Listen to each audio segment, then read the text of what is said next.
अस्सलाम वालेकुम दोस्तों, मैं हूं अली और हाजिर हूं अपने पहले वीलॉग के साथ। लेदर के एक छोटे से स्टिचिंग यूनिट से निकलकर सोचा आप लोगों को सादी टाउन कराची का मुख्तसर सा दौरा कराऊं और ज़रूरी मालूमात फ़राम करूं।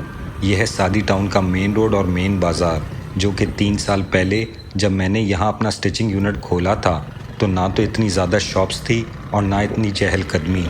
ये देखते ही देखते 2 से 3 सालों के अंदर अंदर पुर-रौनक हुआ है। यहाँ के रेजिडेंशियल या कमर्शियल प्रॉपर्टी के रेट की अगर बात की जाए तो सादी गार्डन, जो कि सुपर हाईवे से टच होती है, उसके मुकाबले में बहुत हाई है।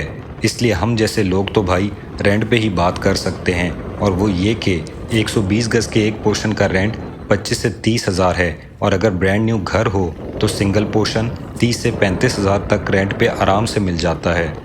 मेन रोड की शॉप का रेंट 50 हज़ार से लेकर 1 से 1.5 लाख तक का है, जो कि दुकान की साइज़ पे डिपेंड करता है।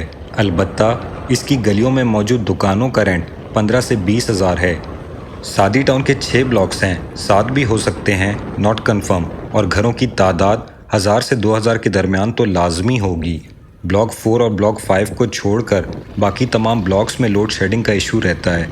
और इस गेटेड कम्युनिटी में अगर सिक्योरिटी की बात की जाए तो बहुत शानदार नहीं। स्ट्रीट क्राइम की इक्का दुक्का वारदातें हफ्ते 2 हफ्ते में सुनने को मिलती रहती हैं, जो कि अपने कराची की पहचान है।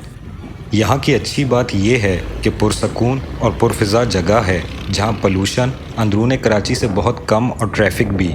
खाने पीने, ग्रॉसरी स्टोर के साथ साथ अक्सर बैंक्स की ब्रांचेस मौजूद हैं, जो कि अच्छी बात है।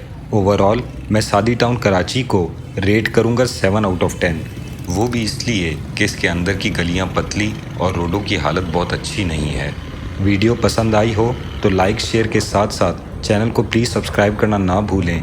मिलता हूँ अगले वीलॉग में, तब तक के लिए कराची वालों अपना ख्याल रखो। अल्लाह हाफिज़।